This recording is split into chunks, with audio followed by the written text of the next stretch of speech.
Hello and welcome to Fathoms Deep, a Black Sales podcast. Liz is not joining us today. It is just me and our amazing guest that I've been waiting for so long to talk to, Rowan Ellis. Hello. Rowan and I don't even know how long we've been waiting to do this. A very long time. Yes, I basically, like a bunch of our guests, I guess, stalked Rowan on Twitter when she started tweeting about Black Sales. And then we talked about doing this. And you said you wanted to do a video because you have a YouTube channel. Do you want to talk about that for a second? Yeah, sure.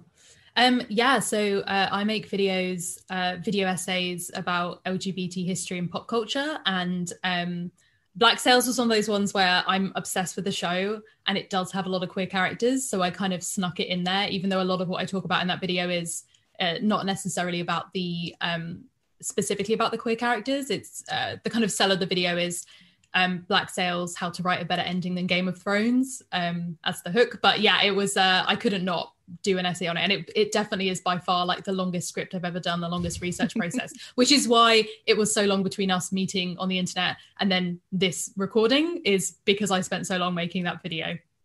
So yes, I will put a link in the show notes to Rowan's channel. And you really, if you have not already watched this video, you really must. It is specifically designed to delight Black Sales fans. Yeah.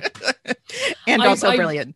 I realized as I was making it that I was kind of shooting myself in the foot because essentially I really wanted everyone to go and watch Black Sales. And so at the beginning I have to be like, hey, so if you haven't watched Black Sales, don't watch this video, I guess. Like go and watch an entire 4 seasons of a show before you come back to this. Because it was specifically about the ending and I didn't really want people to kind of, have everything spoiled for them before they actually went and watched it. And it's one of the few shows that I would deliberately force people to stop watching a video of mine to go and watch it in advance. But it's obviously so worth it. As I'm sure everyone who is listening to this will know. Right. Everyone who's listening, I mean, I just even assume, I don't even say this anymore, that people, I mean, I put in the show notes, but don't listen to this if you haven't watched Black Sales. Go watch Black Sales first. It is a really interesting thing that I feel like Black Sales fans, more so even than a lot of other shows, are so protective of not spoiling future watchers. Mm-hmm. So that ended up just almost being like a wonderful Black Sales fandom joke that you did that, that you immediately did that when you started. So tell me how you came to Black Sales. Well, funny you should talk about spoilers. Because basically what happened was my brother is a big fan of the show. He has been since it first started airing. And he's watched it more than the usual punter because he watched the first season and then every subsequent season rewatched all of the previous seasons again just before it started, so that he's watched kind of, season 1 4 or 5 times and etc. And I just knew he really loved it, but I hadn't gotten around to watching it. But every Christmas, me and my brothers do a thing that I like to talk about as pilot season, which is we're all back at the family house and we have loads of time between Christmas and New Year. And all of us have very similar taste in TV. And so we'll say, okay, let's watch the pilot of this one show that I've watched that none of the rest of you have watched, to try and persuade you that it's going to be a good show and you should keep watching it. So Black Sales was the one that my brother did that year. And we watched the first episode and he had really been stressing to me that the first season wasn't good. He was going overboard with that thing of it's okay, don't worry, it gets better, this kind of stuff. And I watched the first episode and I remember being I don't know what he's talking about, because I really enjoyed that. Sure, I had some bits in it that are a bit weird, but in general, that was really great. And it ends with the Princes of the New World speech, which is just such an amazing ending to a first episode. And so I was oh, let's just watch the next one now. And my brother was grinning to himself, yes, I've snared her. Now she wants to watch it. And he went to just make a cup of tea because we are British and that's what we do. And I made a fatal error. Oh, no. I opened up my laptop and went onto Tumblr, not onto searching for Black Sales, nothing like that. I'd never seen Black Sales on my Tumblr feed before. Just wasn't a thing. I didn't follow any Black Sales blogs, anything like that. I just opened up Tumblr to scroll through while he was making tea. And the first thing I come across is a gift set. And I don't know what this gift set's of, because it's just these 2 random men in a field, walking towards each other. They kiss. And I'm oh, I wonder what this is from. And so I scroll to the bottom of the post, and the bottom of the post is just this paragraph, little mini essay, which spoils everything that scene is.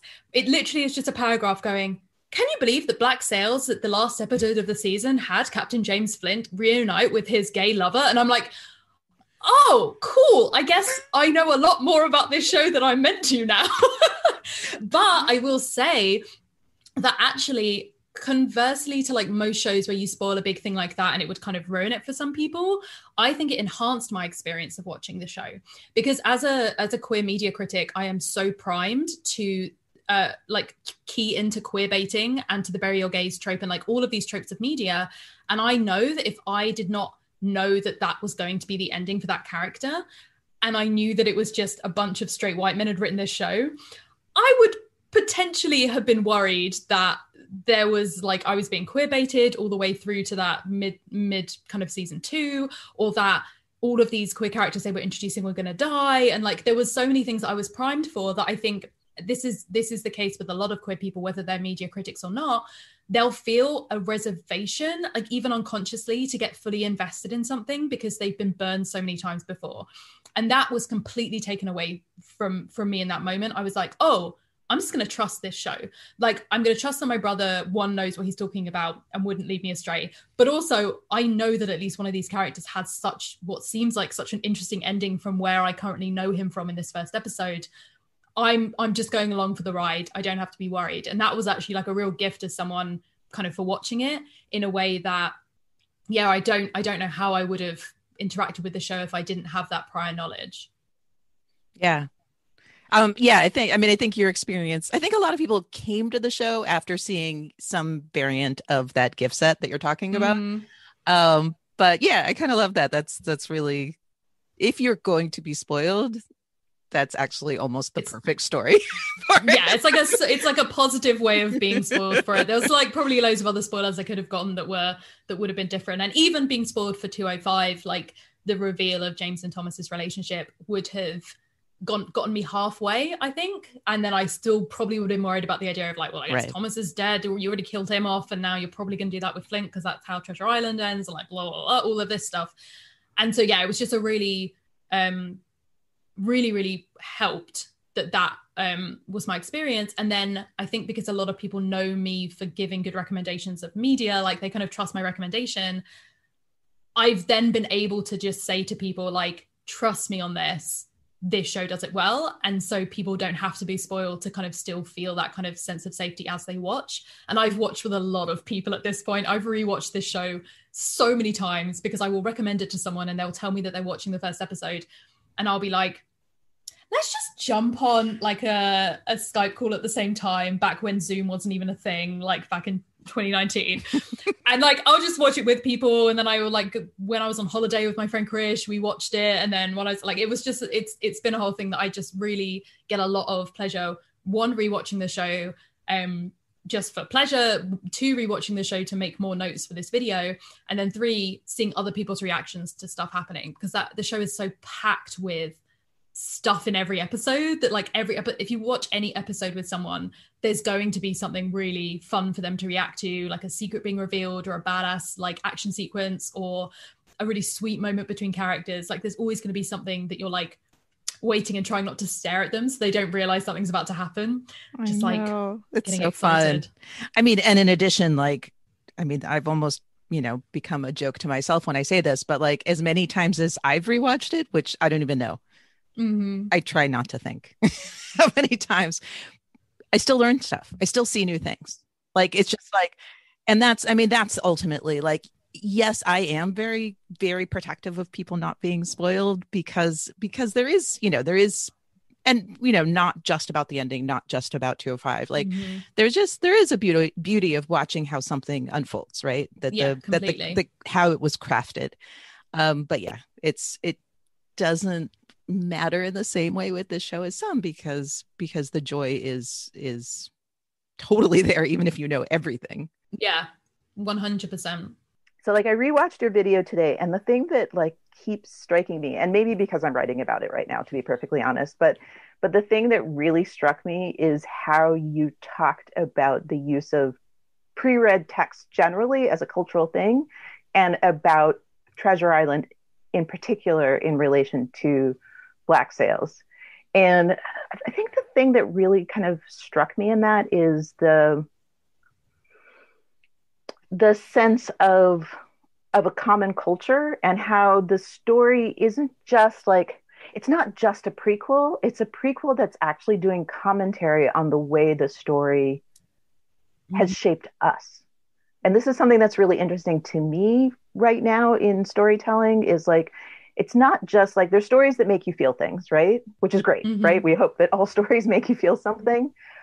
But the idea that the way they use Treasure Island, especially in relation to Flint's speech at the end, what we call the dragon speech, like that he's implicating us. Like when he talks about somebody later on seeing them as monsters, that somebody later on is us. Yeah. And I really loved how you tied that to Treasure Island. Yeah, so I mean, if anyone is listening and tries to Google pre-read text, I do not know if anything will come up, because that is a term that I just used a lot at university that I made up to explain a phenomenon that probably has an official literary term, but I would not really know what to search to find it. But essentially the concept is there are texts or books within our cultural consciousness, although they're probably at this point films and TV shows that kind of have the same effect, where you maybe have never ever read it, but you still know something about it. And oftentimes you know really fundamental things about it, or you know something about it which isn't actually true at all. It's a thing that you've gotten because you've watched the film adaptation of it, and that's not actually something that's even in the book. And so the one that I really love is Jekyll and Hyde, because Jekyll and Hyde, if you've ever read it, you will know, is a detective story. It is a story of a man trying to figure out what's going on with his friend. And you don't find out the big thing that everyone knows about Jekyll and Hyde, which is that they're the same guy, until the last page of that book. And so it's, yeah, exactly. But if I was to have asked you, what is Jekyll and Hyde about? You would have been like, oh, it's this guy, but sometimes he's like this, sometimes he's like that. Like the whole experience of that book is fundamentally changed because it is so in the public like consciousness that you already know what the ending is. So it ceases to function as a detective story in the way that it would have at the time. Flint is kind of a Jekyll and Hyde story in a lot of ways. Like we experience it, the way we all think about that story is a story of duality, of like a person struggling with their alter ego, with the other sides of themselves, the sides that they want to repress. Like there are all of these metaphors for it that now I'm realizing are really it's so funny. It's so interesting. Good. And like Treasure Island, like I talk about this in the video, but like Treasure Island is one of those texts where you, especially because of how iconic each of its adaptations are, whether it is like the 1950s version or the Muppets Treasure Island or Treasure Planet, the Disney movie, like they all have really strong ties. But if you haven't read the original book, like there's still things that are going to be missing or different, or assumptions you have about characters and all that kind of stuff. And the thing that I most respect about Black Sails is that it manages to be a fully satisfying TV show for all three levels of like a pre-read audience, right? So it's satisfying for people who have never seen or heard, like read Treasure Island. I know a lot of people who some of them got pretty much all the way through that show without realizing that it had anything to do with Treasure Island. Absolutely. And then you have the people who are familiar vaguely, like maybe they got the abridged version read to them when they were a kid, but they've kind of forgotten all of the details and the names, or they maybe saw Muppets Treasure Island when they were a teenager or something. And so they vaguely know stuff, but they wouldn't be able to tell you specifics. And then you have people who have actually read the book, like know what's going on, know that like Billy Bones and Flynn and Long John Silver are these characters that can end up in this particular situation by the time the show is finished. And somehow they manage to make the circumstances work and the drama work for all of these different people. And the example I give that I think is absolutely bloody brilliant is season 1, Billy going overboard. Because if you are someone who knows the story of Treasure Island, you're like, well, he's not dead, is he? Like that, and that to a lot of audiences with a lot of stories would completely take the drama away from it, would take all the pathos out of it. It would be like, okay, well, I guess he's overboard and he's going to turn up in a bit, like he's not going to be dead, so it's not really that dramatic. Whereas people who aren't familiar are going to be like, Billy, no, my son, which was, is often a reaction. A lot of people. But it works for the people who are familiar with Treasure Island, because you know that the worst possible thing is for Billy to come back, and you know that thing is going to happen. And so you're asking yourself, oh God, when is he going to come back? Because we know that he knows something about Flint now, because we are pretty sure that Flint is the one who's pushed him over or been complicit in it. So it works, and everything in the show works on those different levels in a way that's like mind-bending to me in a lot of ways, because I'm like, how have you managed to make all of this work? There's things which are like the journey that Silver goes on to be respected by the crew, that involves him doing the like morning stamps. To someone who doesn't know Treasure Island, that is a really cool, interesting scene that shows him being respected by the crew, when it kind of almost smash cuts between nobody being interested in him stamping to suddenly everyone stamping. And you're like, oh my God, this character, it tells us so much about him and his relationship with the crew and the force of his charisma and the way in which he can be kind of placed alongside Flint as an equal at that point, in terms of the way that he has the power to manipulate people. That's all so exciting and interesting to anyone. But then on top of that, you have this real sense of dramatic irony as someone who knows that leg is not long for this world, that you're like, oh, wow, this is really, it's like just on the nose enough to be like, oh, this is delicious, as like a piece of kind of a decision about that character to have this be the way that we're shown this about who he is. Well, and then you have the added thing of the stomping is how he kills Dufresne. So exactly, like you said, that the creation of the mythology of Long John Silver has to do with the stomping as well. And then you see Dooley actually recreating that on the deck when Flint and Maddie are watching, which is like, for me, that was the one where it was like the most disturbing, because like that moment felt for me like the most like showing us that, like reminding us that this person that we're so in love with, like that even more so than him talking about the darkness, like this is the reminder that he is going to become, this literary villain. The thing I was thinking about the other day, that I immediately, like so many people who I have on WhatsApp that I could voice note them in like a panic about this. I was so excited for like you say, there's always things that you suddenly see in the show as you rewatch or you rethink about it, was the relationship between in Treasure Island, him and Jim. And like, there's always that question of like, why doesn't he just kill this kid? Like, why does he have this soft spot for this boy? And I was like, oh, he has a soft spot because he was once a young man who had the piece of paper that more powerful men wanted. And he ended up being forced into this really messed up situation that caused him to be this really messed up guy he is today. And there is a way for him to not have this boy go through the same thing as him. Because Jim has that pirate map, he has the treasure map, as the same way he had the page from the ledger all those years ago. And I was like, oh no, that's my emotions, my children. I love that. I love that a lot. That's really amazing. I mean, the other thing, I don't remember if this came up in one of our podcasts. This might be something that came up in my book interviews. Like, also, the stomping was not written in. The stomping is something that I know. The stomping is happening. Yeah. So I guess it's probably not, because you've listened to our interviews with Luke. I don't remember exactly whose idea it was, but if I remember correctly, the stomping is actually something that happened like in the moment in that I guess it's 202, like that, like just on the set that decision was made, whether it was Luke or it was the director, I don't remember, but just to like kind of create kind of a moment of it. That's what they did. That's so cool. I know.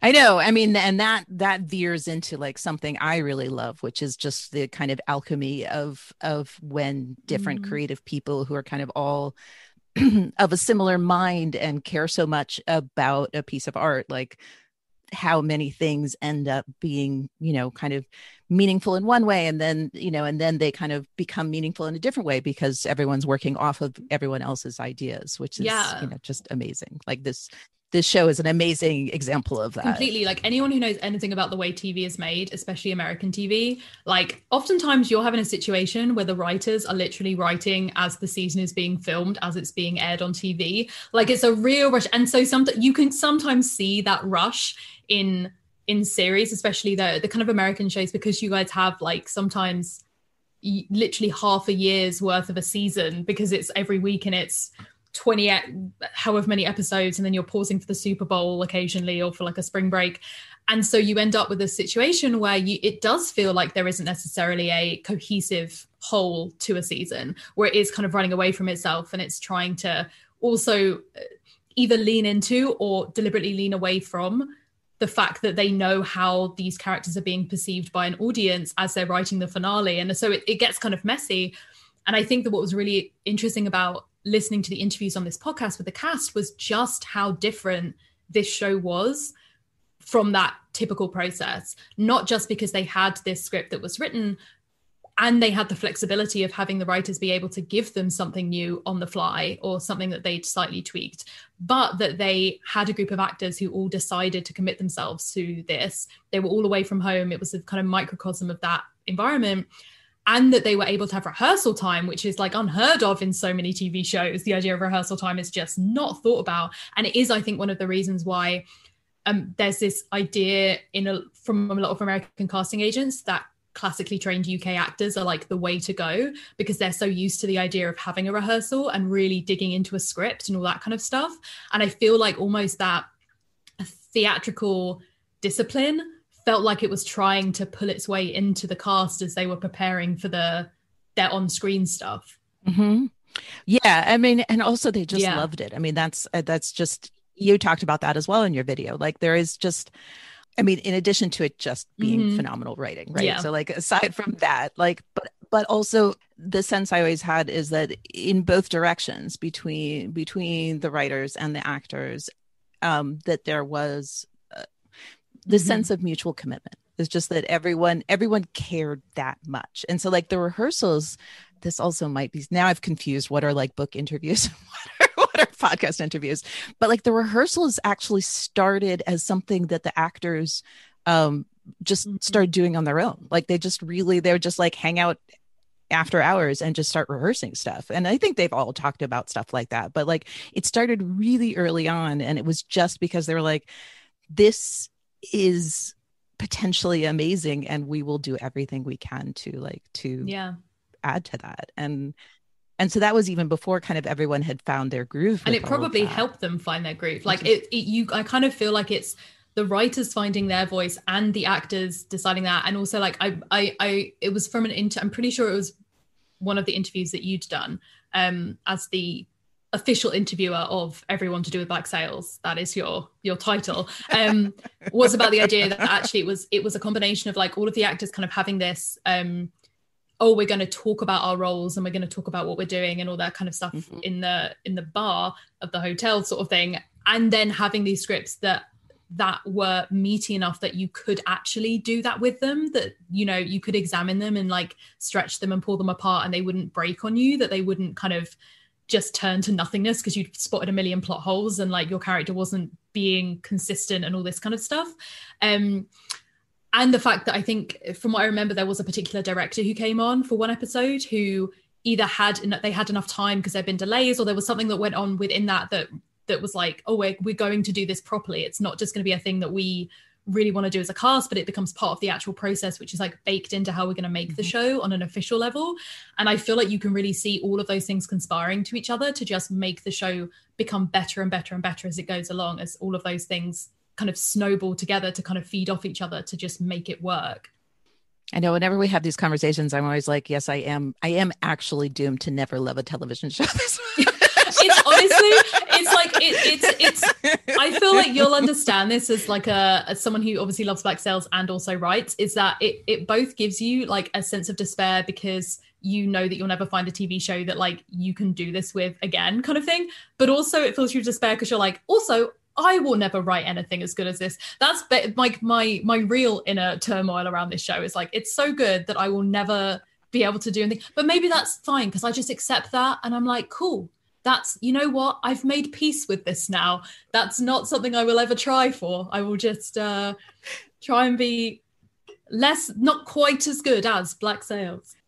I think it's quite telling, like when I think about my favorite shows, a lot of them are very British, like 3 episodes a season, 2 seasons sort of shows, is because it's really tough to try and find a show that went for this long, for this many episodes, that was at this scale, where it works on so many levels at the same time. It isn't like, oh, there's this one weak storyline that kind of lets it down, or the ending didn't work. Whereas like my other favorite shows, things like In the Flesh or Years and Years, are very particularly made to be limited series, are very small in scope, are very intense, which is a very British thing to do because we have no money. And so our like version of a zombie apocalypse TV show is like 9 episodes across 2 seasons, and it's like about one small northern village and like one family, as opposed to The Walking Dead. Right. And I think that that's like quite predictable from my point of view of like, actually you want to have as few episodes as possible, as tight as possible, to make a show that feels like it's going to be something really special, because there's not really much room for you to fuck it up. Whereas Black Sails to me is so impressive because it has such a wide scope, and they still managed to really hit out of the park and like have that ending that was just, in my mind, like the best ending of a TV show I've ever seen, just hands down. It was just, yeah, it's so exciting. Yeah, you're right to have gotten to have seen it. I'm just, okay, the one thing I have to say that I am so mad at myself and the world and circumstances about is that I started watching this show in that Christmas. The summer before, within that year, there was a convention that I always went to. I'd been to for the last like 6 years, called Nine Worlds in London. I loved it. I presented at it. I did my master's like thesis presentation at that convention. It was amazing. It's like a really cool, like into fandom, really chatty, fun convention. They, for the first time that year, I didn't go because I was booked in at a different event. I was so mad. And that year they had the Black Sails kind of content for the first time. I, at that point, obviously hadn't watched Black Sails, so I didn't really think anything of it. Luke, it turned out, just turned up at this convention and just was on the panel. And I was like, I don't know whether I would have been more mad if I'd have gone to that event and gone to that panel because I knew some other people on the panel to support them, but couldn't really understand what they were talking about. Or am I more mad at the fact I never got the chance to go to this panel whatsoever because I was just like 6 months too late starting to watch this damn show? It would have been so much fun, but sadly. That's when that's when he was introducing his book, right? Mm-hmm. Yeah. Oh, sorry. I'll get over it eventually. It's fine. Yeah, a lot of people listening will be able to relate to, because so many people have come to the show once it stopped. I'm a big fan of sci-fi fantasy shows. Like, that is my bread and butter. It's what my family all watch. I think that the like historical fantasy genre stuff really gives you a lot to work with in terms of metaphor and allegory and all that kind of stuff. So you can have this really interesting, deep conversations around character. And on top of it, you have these themes, which are like so interesting. Everything that kind of gets you invited to a Comic-Con type place. But I've never wanted to go to a convention for a show before. Like, it's always just been like, oh, I can go and like meet other people and chat about general interests, but I'm not the kind of person that's like, oh my God, I have to go to this panel to see the people talk. I want to go to a Black Sails panel so badly. I'm like, I don't, and it's so annoying because I'm like, the show has been over for so long. Like, it's not a thing like that people are going to be like having panels because the show's still on anymore. It just makes me so frustrated because I'm like, God, I'd love to just hear everyone chat about it again, like after having listened to so many interviews with you guys. I just felt like it would be so infectious. And I know that like the way I see Black Sails as fandom is like the world is split into 2 people who haven't seen Black Sails and people who love Black Sails. Like I've never really met anyone that was lukewarm about it. It's like you watched it and you loved it. Some people watched the first 2 episodes or 3 episodes and were like, I give up, and you have to just ease them back into it and then they love it. But that's kind of how it goes. And so I know that would just be such an exciting experience to be in a room full of other people who were like, this damn show, it's amazing. I know. It's something that like Lauren Sarner and I have talked about many times, wishing that, but it's a hard one because it is a fandom that like, it's like a joke that you made on Twitter about your initial downloads of that, of your video about Black Sails. Like, Black Sails fans are so intense, so in love, so dedicated, but not the largest group in the world. Yeah. I was like, and I also know. all over the world. I mean, that's the other problem, is it's really, really a fandom that is just like in every continent, but in every continent. Yeah, like this video took me 2 years to make or more. Like I started scripting it pretty much as soon as I started watching the show. And it was like just going to be a general Black Sails video. And then the Game of Thrones finale happened and I was like, oh, I have a shape to this essay now. I kind of understand what it needs to be. And then it was like another 2 years before I actually made the thing.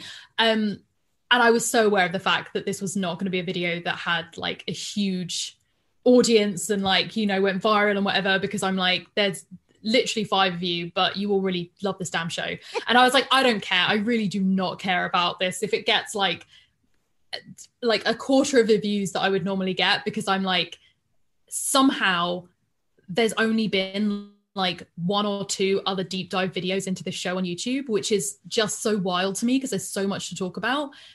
There's a lot of very good music fan videos. I've like got a whole playlist of those that I will just like watch and weep to, but there was so little commentary on YouTube. Like, and there's clear, I mean, you know that there's a lot to talk about because you literally got a podcast where you managed to deep dive into each individual episode and themes and character interviews and like really specific stuff that you talk about with people that you interview.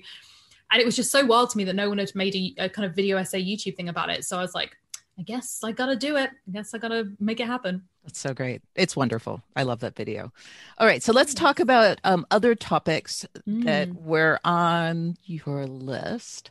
Which do you want to do next? We have queer representation. We have narrative structure, which like could be almost anything. So what did you want to talk about in narrative structure? Or should we just God, just like everything. Just, I love I'm like a narrative structure nerd. Like I'm obsessed with it. So I think that this probably is going to combine like 2 of the things that I was going to talk about, because I think dramaturgy will kind of feed into it, which we'll talk about in a second. Okay. But narrative structure, and define. Okay, I'll do that very quickly. So now the reason why I want to talk about narrative structure is I'm obsessed with it. Like a lot of the things that I'm obsessed with seem to have their roots in what I chose to do research projects about during my degrees. So like during my master's, this was really big for me. And it was in part because I was doing a master's that I ended up specializing in dramaturgy, which is annoyingly difficult to define. So I will attempt to do it. So I did a theatre degree, and I was in it was called Advanced Theatre Practice. And so there were people there who were actors and performers, and people there who were designers and technicians. And then I was in the strand known as composition, which were like writers, directors, and also dramaturgs, although none of us started out as that. It was kind of a thing that we discovered through our practice. In different countries, it kind of has a slightly different practical meaning. So in the US, it's dramaturgs are very research focused.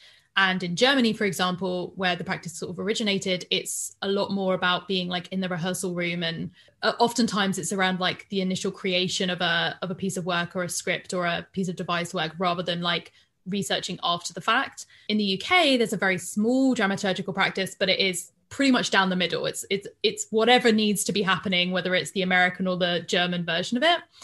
And this is what it is. I sent Daphne a message that was the most eloquent way I've ever described dramaturgy, because it is very annoying to try and describe because it is such a weird job.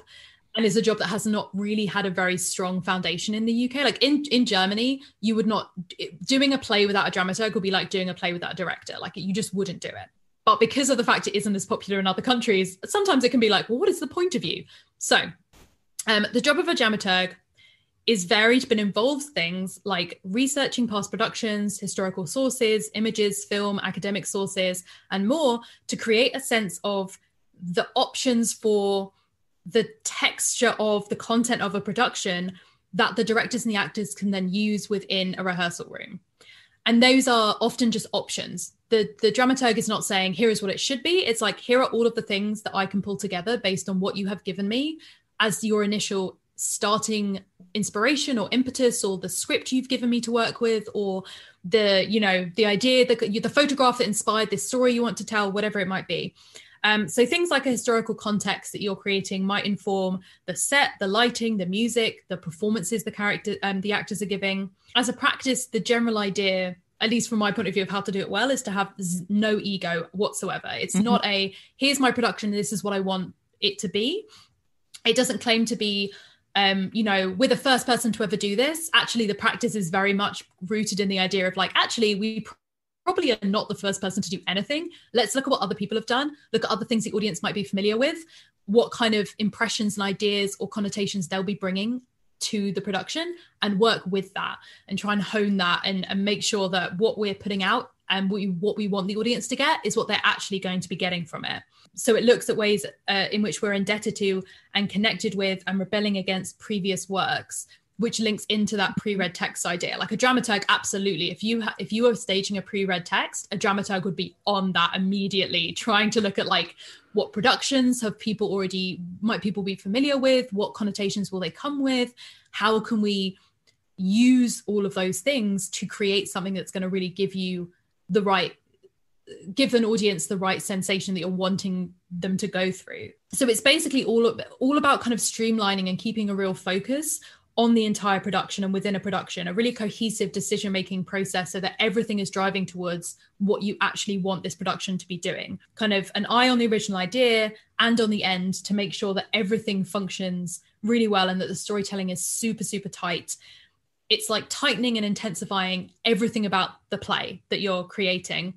So it's a really weird, kind of interesting, fun, creative job to do in theatre. And I do think that it is a really useful practice to have in any creative storytelling kind of place. I feel like there's probably not a specific job that is on every single TV show or film that does this, but I do think that it would probably be useful within within TV and film to have someone who has that kind of role. So would you see it as like kind of like the dramaturg is the person or entity that both manages and gives the widest and most interesting selection of tools to do the thematic purpose of the story? Is that a way to... Does that make sense? And kind of at the beginning of that process is absolutely like, here is all of the tools you can use. And then it's kind of keeping an eye on what the decisions were with those tools, and are we still driving towards that? And so I think that with Black Sails, the way that I saw dramaturgy within that show was how tight everything felt, was how thematically resonant everything was. You can pick 2 random episodes from that show and there will be some kind of theme tying them together, or a repeated word or phrase, or cinematically it's been paralleled. Like, it felt just so tight and so deliberate in a way that screamed that there was some kind of dramaturgical eye from someone, whether it was within the kind of show running or the writing or the performances or whatever it was, that there was a real understanding of what was being driven towards. And I think that it can happen accidentally, but I think it's a testament to how unique Black Sails feels, that it is not, you can have great writers and you can drop the ball on dramaturgy and it will, individual lines or characters or arcs will feel great, but you won't have that sense of cohesion that you do in something like Black Sails or a really well done production on stage. That means that there is nothing wasted.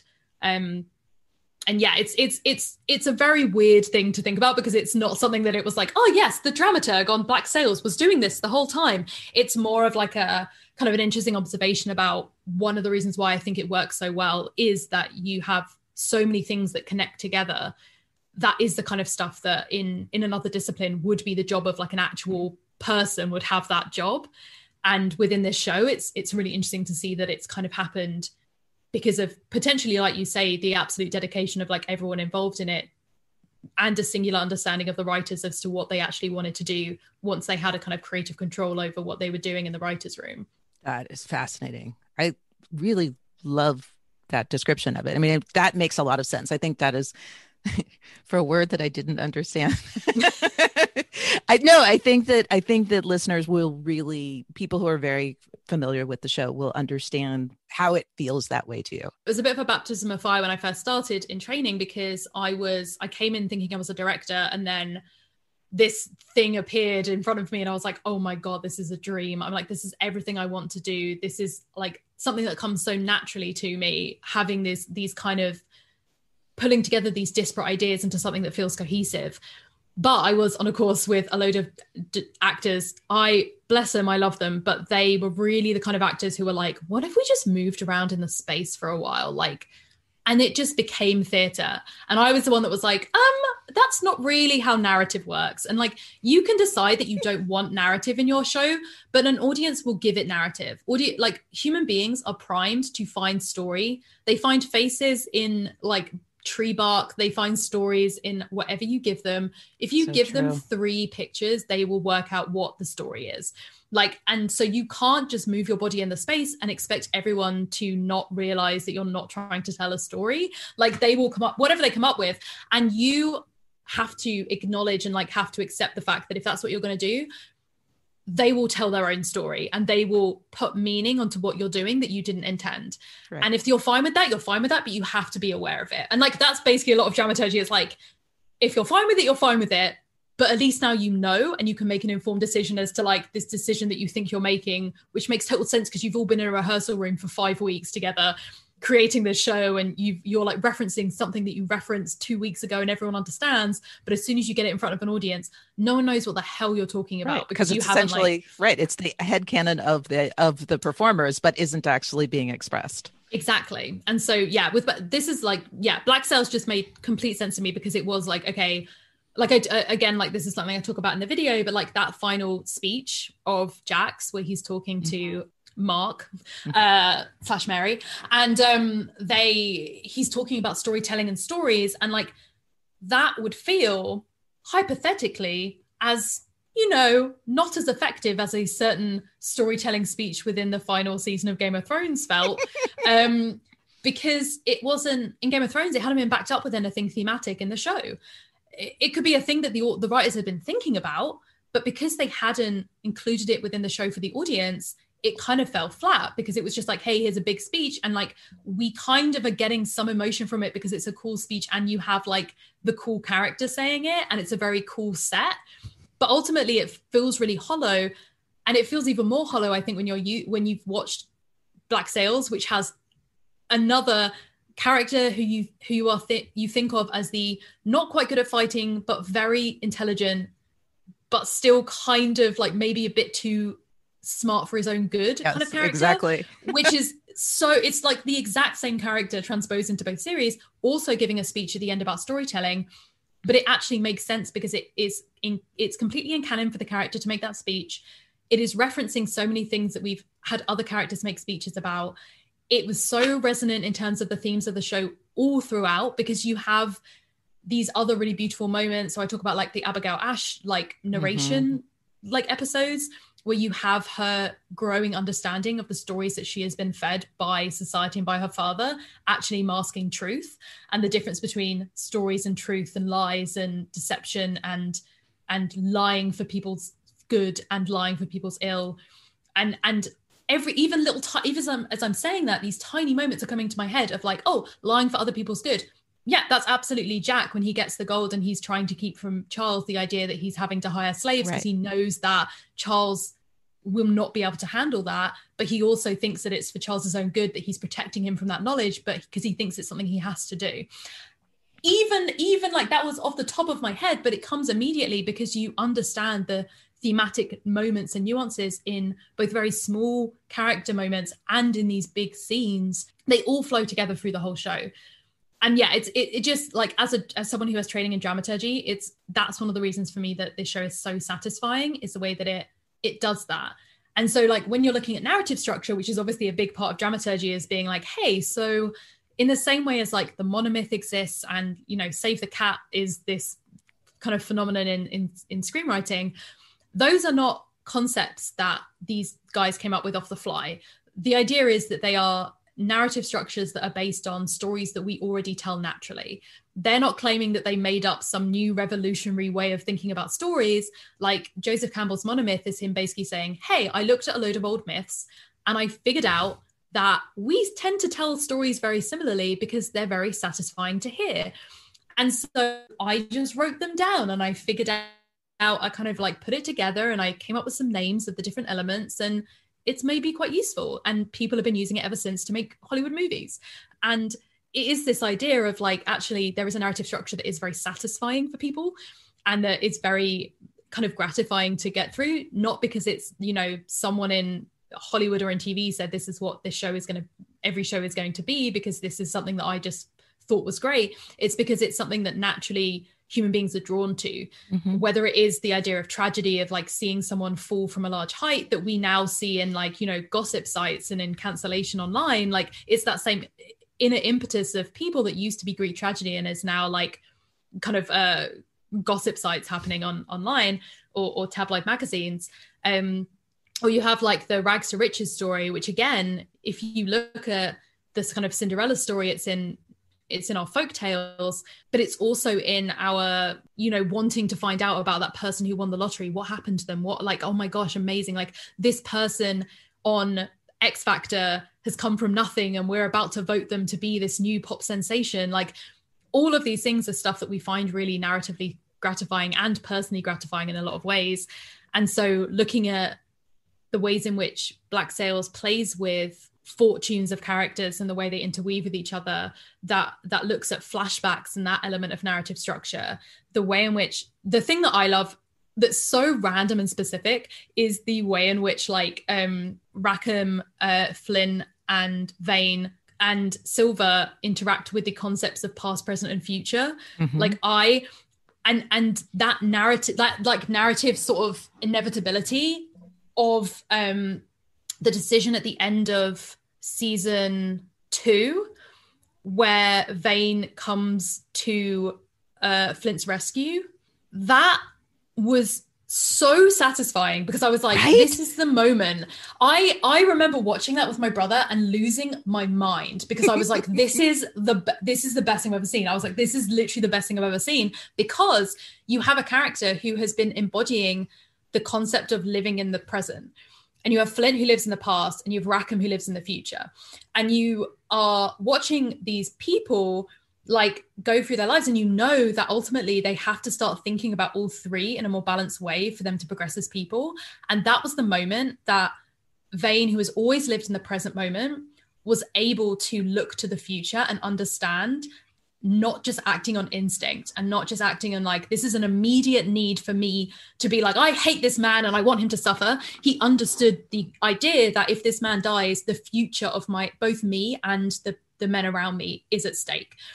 And that was what was so satisfying, was because you were seeing a character development in front of your eyes at the same time as having a badass battle, at the same time as having, you know, all these other things that make it really satisfying.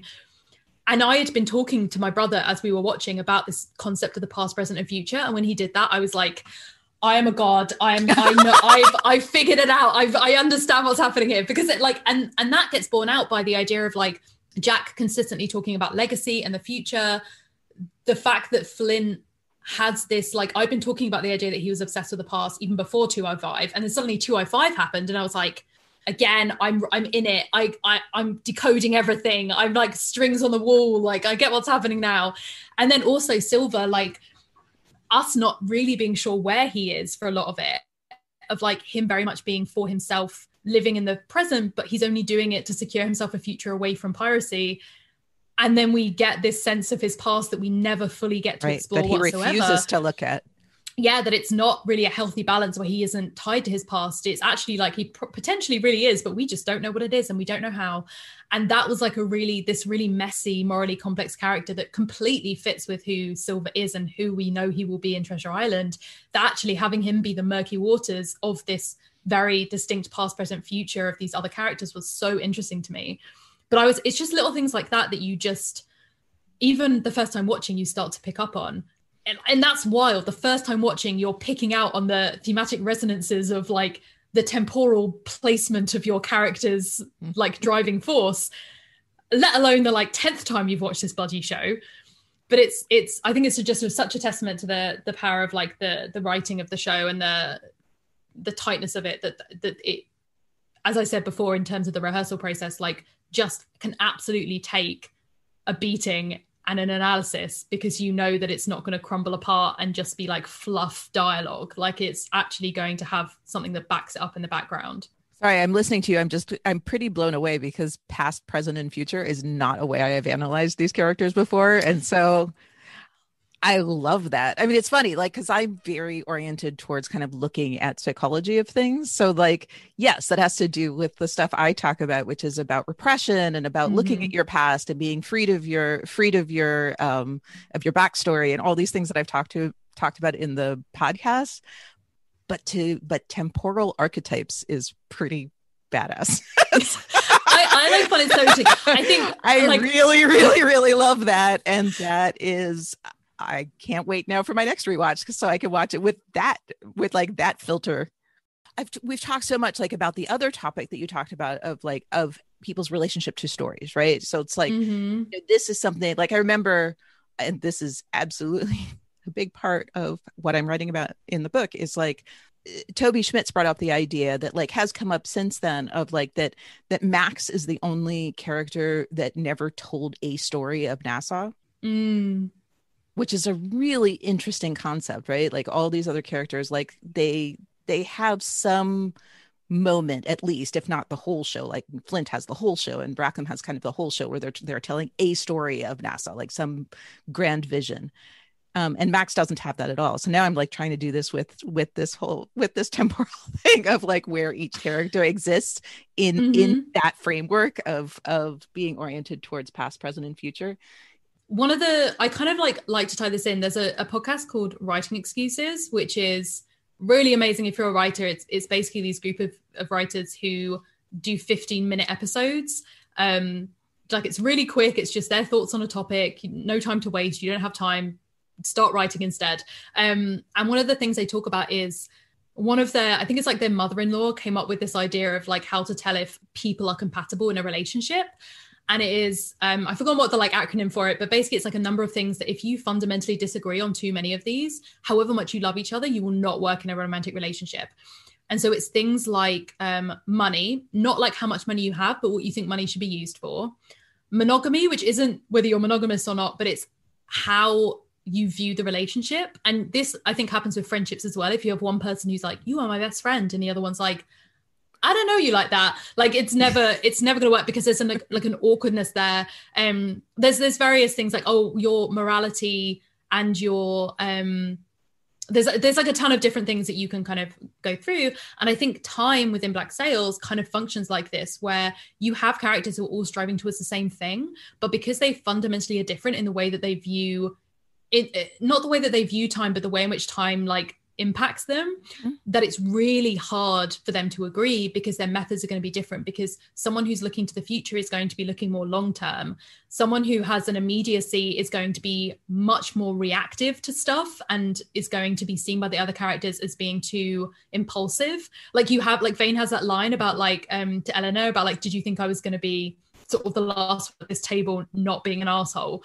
And that is because obviously everyone expects him to be the character living in the present who is the one who's going to stab someone for looking at him wrong. And that's like, whereas you see these other characters and we're like, it's not necessarily that they wouldn't stab someone, it's just that they would have a different reasoning for doing it, and they might wait, or they might get someone else to do it because they don't want to get caught. And it's their morality is the same often. Like they don't have a line that each of them will draw that's different. Like they're all going to kill people, they're all going to steal from people. Like that's not the issue.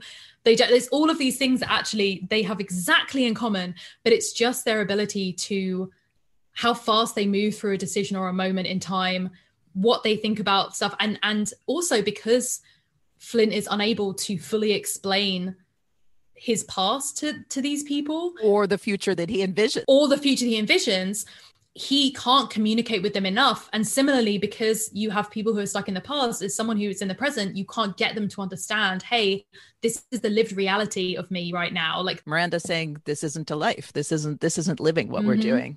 Yeah, because she is very much like stuck in the present because she's being forced to by the circumstances around her. And there's so many, like that argument between Max and Eleanor at the beginning is entirely that. It's Max being like, I want this future, and Eleanor being like, I am here right now in this place, and that she can't imagine a future without what she is experiencing in the present, which is Nassau. If she could just imagine what a future looks like, not tied to the present, she's with Max, they're away. That whole storyline never happens. We never see them again. We basically have no Black Sails. We have no Black Sails. None of that ever happens. But it's very like that. It's those characters, like sometimes for better, sometimes for worse, like learning about those different kind of relationships that they have that I find like, so interesting. And ultimately there's a lot of characters' downfalls or a lot of characters' sort of salvation in a lot of ways. Well, and it is interesting that like what you said about Vane and him shifting towards the future, like he literally just a few episodes before that says, "Hand me my future in this room." Oh, you can't? Like Exactly. so why on earth do I give a shit about what any of you are saying? Because this thing, this abstract idea that I don't really believe in is not something you can hand me right now. Exactly. And what I think is really interesting is, which I kind of talk about till the cows come home, which is about the fact that like when it comes to representation, ultimately, like unless it's really bad representation that's like deliberately offensive or something like that, the quickest downfall is to have a character that is the only one of that particular identity in a show or in a movie, because then that they end up kind of being forced to become the mouthpiece for whatever that identity is. And so you can have like, people are not a monolith. So if you're, you know, looking at gay people, you will have gay people who believe any particular thing on a political spectrum, who will believe any particular thing on a moral spectrum, kind of same with every marginalized identity, really. So as soon as you represent one of them in a show, you're going to have a whole ton of people who disagree. Right. And that's like the kind of the same with every identity. And so what I really appreciated was the fact that that this show isn't seeing someone's identity or their experiences and saying, this is how everyone from that background would react to this thing. So if you look at Max and Vane, for example, both of them are coming from an enslaved background. They're both coming from a background in which they've escaped a life in which they were seen as less than, that they were seen as other, that they were treated as dirt. And instead of saying that is going to affect every human being who goes through that in this particular way, it's like, actually, Vane is going to take that to be a nothing is guaranteed, kind of fuck everything. Like I'm just going to have the best possible time right now because I could die tomorrow. That's just how I've been living. Whereas Max sees that and is like, oh, I'm gone from that. I no longer have to be there.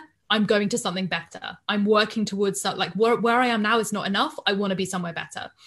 And we have that similar stuff with like the Maroons, where we have a very clear distinction between all of these different camps, even within this one community, that are saying, actually, I think that this is the safest thing, or I think this is most important, or I'm willing to sacrifice this, but I'm not. And having those differences in opinion between all these groups is also like such a strength, I think, of the show, to be able to show not like one moral high point, you know, one person who is like, yes, this is a person who is going to be the savior of all of us, and they have always got the right ideas, and they are the one we want to lead.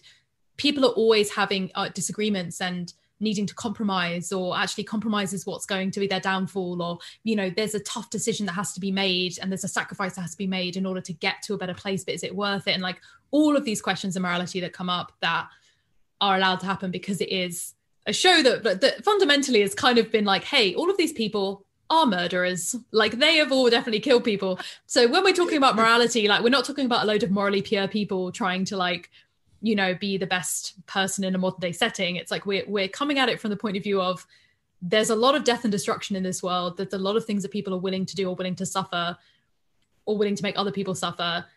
So we're not going to be looking at morally clean and good and virtuous characters that we get to follow in a really easy way. It's like you're going to like, what I always love is whenever I show this show to people, they'll tell me in the most intense way possible how much they hate this character and they love this character and this character is an asshole and they obsess with this person.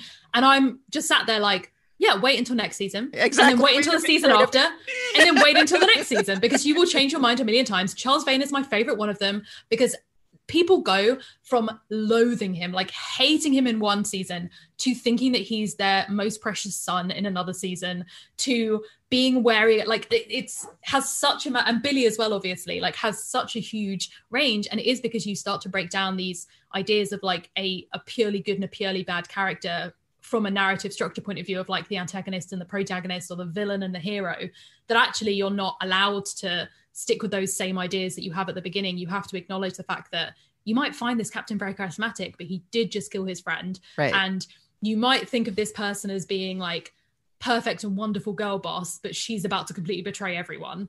And you might, and like, that's exciting and interesting to me. That really feels like and it never betrays the characters and the root of the characters and their like what's actually going on. It all makes sense in terms of their personality, but it's not going to be easy for an audience. And I think that's what's so exciting about the show in a lot of ways. Yeah, something I always love about stories, like like we could just watch people do whatever they do in normal life, and honestly, when you're just watching people, they're pretty boring. And so like a story like this gives you a chance to like take all the stuff that's actually true about all of us, and we're all like we're all complex. Like luckily most of us not murderers, but what it's doing with the story is like taking the normal complexity that we all feel and like heightening it and making it just so much bigger. Yeah. And that's where the all the stabbiness comes in and stuff like that, where it's like we would have urges that make us uncomfortable, that conflict with each other, that and they're just taking and making it like a million times bigger, but it still feels completely human. Sorry, I'm just like really stuck on this past present. I like, honestly, that was my reaction to that decision from Charles Vane. I like genuinely lost my mind. Like I was with the first season, I watched the whole first season with my brother, and we don't live in the same house. So we used it as an excuse to see each other for that, like however long it took us. I think it literally took like 6 months to watch the whole show, which normally, considering how much I loved Black Sails from the get-go, I would have all I would have done in my spare time is watch that show. It would have been done in 2 weeks. But because we were using it as an excuse to see each other, and I'm a very good sister, I was like, I'm not gonna cheat. I'm not gonna watch it in between. I would always go around to his house. His housemates would normally watch it as well because they really love the show as well. We would eat some dinner together. We would watch an episode or two of the show, and then I would like go home on the night train. And so he had the absolute distinct pleasure of watching my reaction to everything that was happening. And the funniest thing was his girlfriend had also watched the show, and she was doing her PhD at the time. So she was just like, I have annoyingly no time to watch this show most of the time, but she would occasionally come in to get a snack. And whenever Eleanor was on screen, she would just like huff under her breath. But in the first season, you quite like Eleanor. So I was like, why is she being so weird about Eleanor? And it like slowly became apparent why she was being so annoyed at Eleanor. And I was like, oh man, that's so wild. Like how differently I feel about these characters. Because I just so distinctly remembered how different her reaction was, having been someone who'd watched the whole show, to this character that we were introduced to in a way that a lot of shows do, where they like will signpost at the beginning the way you're meant to feel about a character the whole way through a show. And so it was great. There were so many times where I would say something to my brother, either the episode before up until about like a minute before something was about to happen, where I would just be sat there and I would be like, I think this is about to happen. And then like a minute later, I was like, vindication. This is exactly what just happened. Because I was like, this is, oh God. And it's just such a great feeling of like being surprised by something, but in a way that makes total sense. Right. That there's like, there is no part of me that's questioning why this character's doing it, because this is obviously what they're going to do, but it's not so obvious that I've been waiting for it to happen for the whole season. I'm just like, come on, pick it up. We know that you're going to make this decision eventually. Like it still feels really organic. So yeah, the amount of times I've like just yelled garbled sounds, or like kicked a pillow, or just like slammed like a cushion over my face and screamed into it while watching this show, because it was just so intense, or like come out of it and my brother's been like, Rowan, just untense your jaw, because I've been like the entire time and not realized I spent like 2 full hours just with every like muscle in my body contracted, just like on edge. But and having been able to experience that as like a communal viewing experience, I think especially in the year of our Lord 2021, I really appreciate what past me managed to to experience, considering how like not a thing that is anymore. Yeah, it's definitely true. There's also like the thing that I talked about in the video that I'm like super obsessed with, that I think like ties all of the stuff together that we kind of talked about like storytelling and narrative structure and dramaturgy and like the pre-read text and all of that stuff, is Billy's character, which is the fact that like Billy is the storyteller through the whole of the show, and he's a storyteller in Treasure Island. Like without him talking to Jim and being like, this is like, and basically telling Jim how to feel about every character he's about to encounter, and giving him this like, hey, by the way, you need to, this guy's going to be evil, this guy's going to be good, this like all of this stuff. You don't have Treasure Island. And so then when you look at Billy's role as like kind of like almost the herald role within Black Sails, like we see that is narratively in his backstory makes perfect sense because of his like his family and the way in which he's been taught to read and write, and like that he's like an anti-impressment kind of activist, and he has the ability to like orate, and like all of this stuff in his backstory means that it's totally justified that in this current world that he's in, that we're experiencing him in Black Sails, that he would be the one who would be able to come up with a convincing argument, or the one who would be able to talk his way out of something. And so the fact that like he's the one who creates Long John Silver and that story in the first place, he's the one who talks to Dufresne and tells him that story to get him to be brave. He's the one who like he tells these stories that just create people. Like he's in the first bloody episode, he's the one with the page who tells that tale, who basically like cements the idea of Flint being the captain who crushes that mutiny. And it's all, he basically is like the kingmaker. Like he is the one who's able to like tell the stories and tell the lies that get these men in power, that ultimately like does not get him anywhere good. And so by the end, he's telling the stories against them to this boy in Treasure Island. What's interesting to me in Billy's role in relation to what you said about Treasure Island, that is in Rowan talks about that more in her video, is that he is not an orator like Flint and Silver, right? He doesn't actually have that gift. Like he even does commentary on them having that gift quite a bit. It's not, he doesn't have that thing where he can get up in front of a crowd and like sway them through his like personal relationship with them in the moment of telling the story and reading the crowd and continuing to tell. He's a propagandist, and that's what's interesting to me from his background is like the only time he does actually sway someone in the moment by talking to them is Dufresne. But other than that, he is the one who makes up the mythology, not the direct storyteller, which is such an interesting like angle on it, because he's kind of the only one who really does that. And now I'm understanding he's kind of a dramaturg, right? Did I say that correctly? He is. Yes, because he uses the black spot, like he uses pirate history as in his propaganda, and it's like he is the pamphleteer. He's the person who would like sit with a group, like sit in a writer's room and like figure out the best way to tell the story and then write it down for everyone, and then it would have this like secondhand influence on people, not like when Silver makes up stories and says tells other people's stories, but like does it in the moment. And it's really interesting, that relationship to Treasure Island, because he's the kingmaker and he's also the monster maker. Right? He is both of those things at the same time. And so what I was thinking about this morning after rewatching your video is like Black Sails sets him up for the beginning of Treasure Island to be an extremely unreliable narrator, which is not right. So it's like when I first read it, when I first read it was a kid, but when I reread it, like you kind of like, you believe his character when he says all these things about everyone. And one of the interesting influences that Black Sails does to it is like, I don't believe him necessarily. He could be saying like, we know that he is telling stories like because they're useful to him. Exactly. Which is something you expect from John Silver in the context of Treasure Island, but you don't really expect it from Billy Bones in the same way. But Black Sails has given him a different skill set for doing that, but it really shows that he has that skill set as well.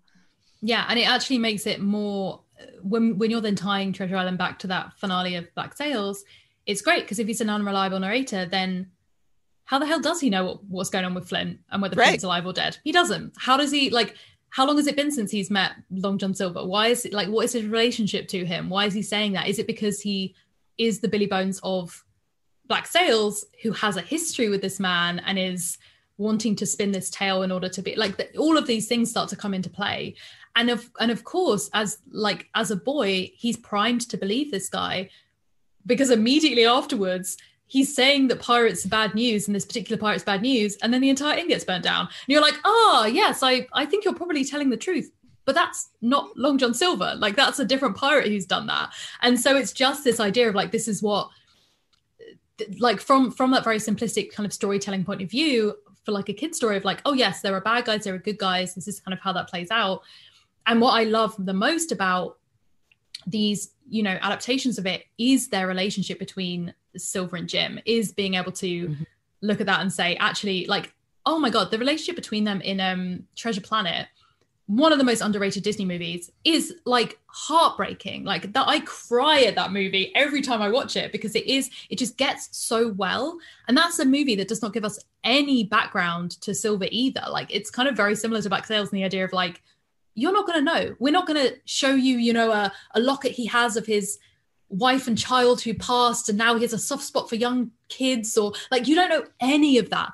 It's enough to just have this character who's acting this way, and you don't have to know his backstory to understand that he's having these emotions or he's making these decisions.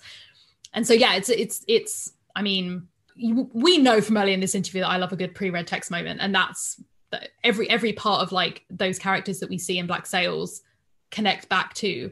And also like the pre-read text I've talked about as like a fictionalization novel stuff, but fundamentally like pirates are their own pre-read text. Exactly. Like our understanding of piracy in a very similar way. Obviously, like I freaking love that's the scene with Jack in the library, where he's talking to that girl and she's like, I know, do you know, so good. Do you know Jack Rackham? And he's like, yep, know him too. Like I've heard of him.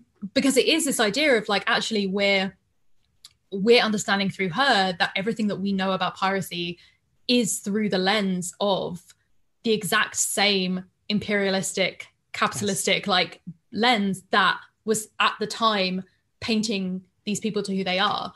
And so like we know that our concept of Blackbeard is entirely based on that. And then we're seeing like even I mean, I definitely had like a pirate phase as a child. So I do know there's like as soon as what I found really funny about the introduction of Blackbeard actually was the fact that they introduced him as like a big dun dun like moment before the, you know, the theme tune starts, is him being like, I'm Edward Teach.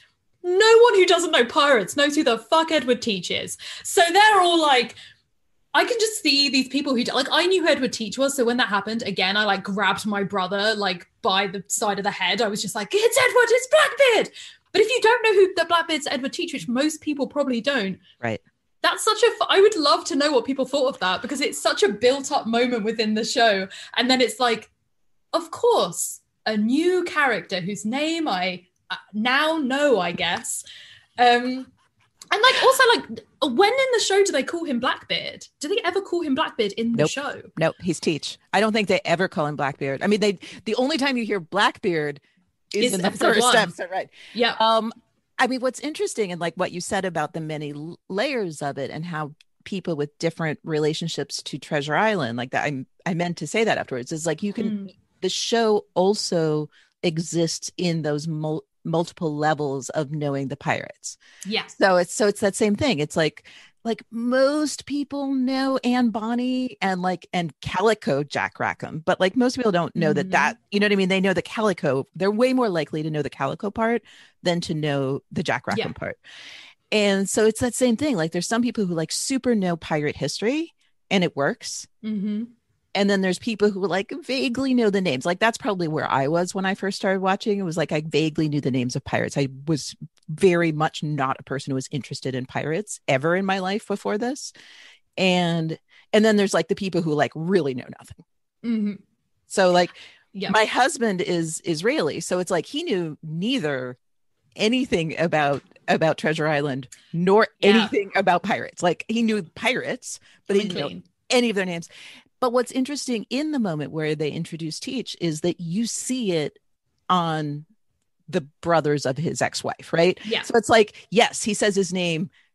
A whole segment or, you know, separate segments will experience that in different ways. But like anyone who doesn't know him 100% gets what's going on. Gets that it's important. Right. It's there. So I don't like, if I'm telling someone recommending them to watch a show, I'm just like, just trust me, it's great.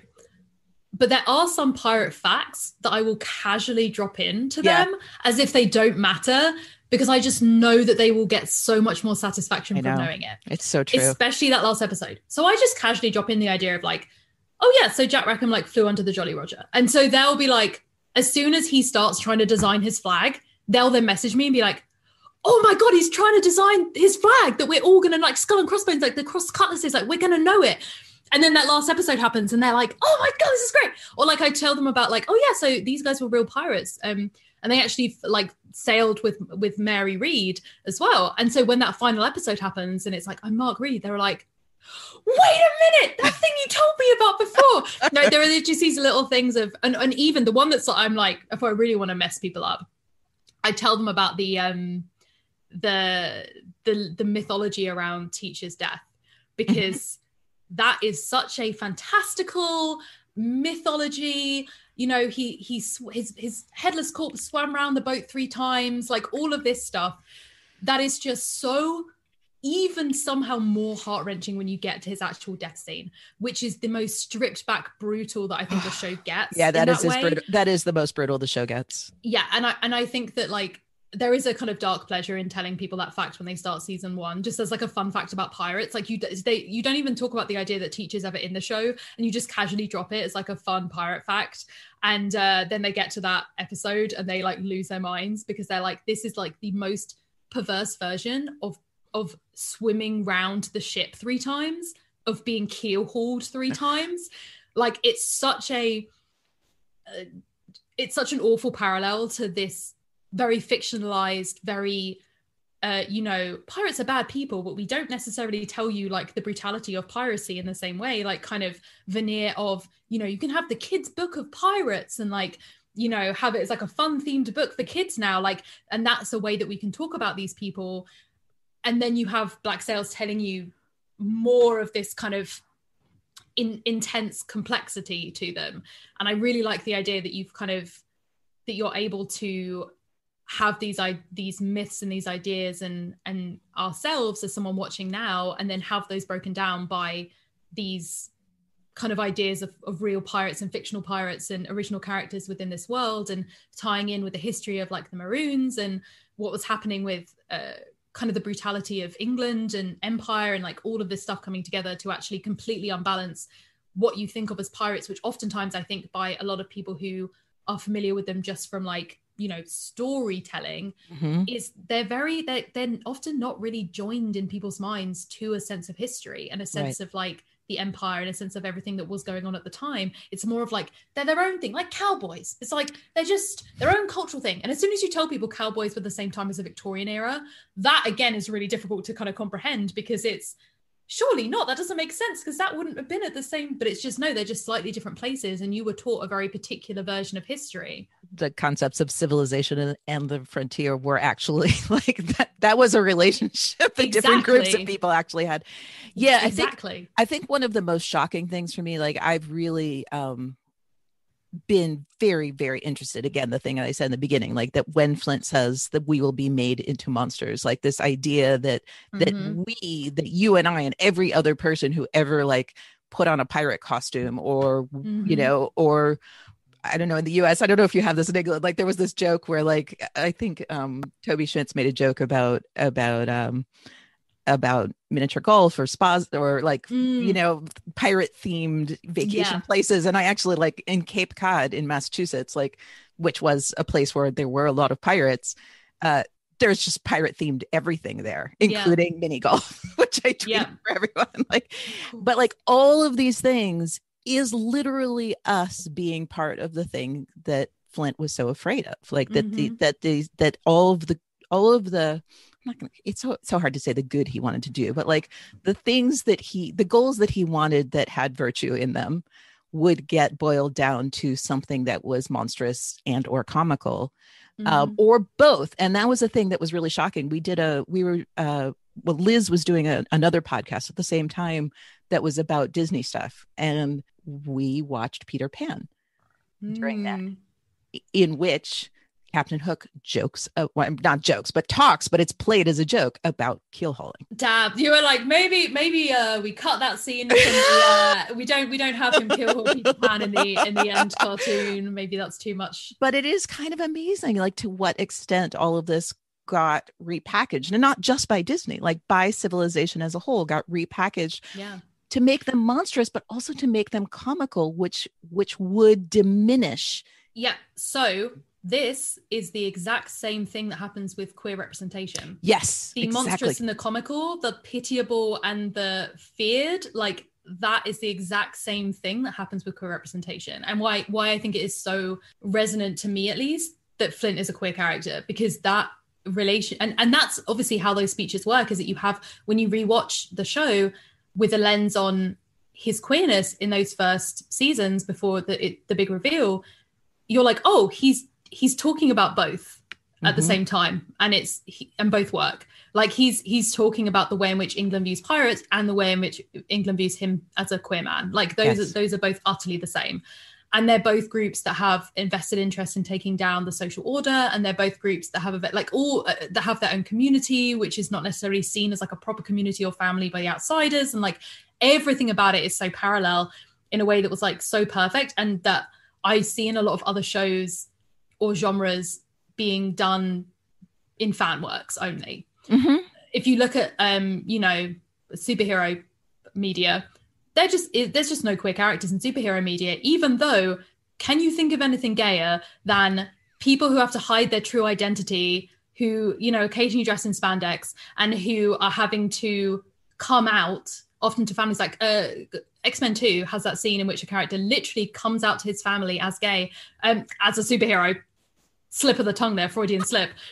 But his family talk about it as if he's come out as being gay. Right. So it's like, are you sure? And like, you're too young to know this. And like, have you tried to be normal? And like, all of this stuff happens. So they're like aware of it. This isn't some crazy thing that queer theorists have come up with that has no basis in reality. Everyone knows that comic book heroes and superheroes are a clear parallel to marginalized identities, and yet we've never had a mainstream gay superhero. It's just not a thing we've even come close to, other than having occasional, you know, like a side character in Deadpool, which is R-rated, like it's not seen as family friendly. And so even now we still have that, where you don't have queer representation in kids media because it's seen as too perverse, too monstrous, too corrupting to show young children. Even though a lot of them might have gay parents, like they're going to have like at least one friend who was like a gay aunt or uncle or parent, or, you know, that they will grow up to be queer potentially. Like it's the thing that I think is so gratifying to queer viewers watching that, is that reveal and the understanding of like, oh yeah, this thing that I think in a lot of other fandoms we relegated to someone pointing out that speech could also be about queerness, but it never gets mentioned in the show, and they have to, you know, they then have to start shipping people over here in the fandom and on AO3 or fanfic.net or whatever to try and like justify it happening, and then everyone calls them crazy, and the showrunners are like, we don't talk about that, or like, you know, like let's move on to the next question at a Comic-Con panel, like all this stuff we're so used to.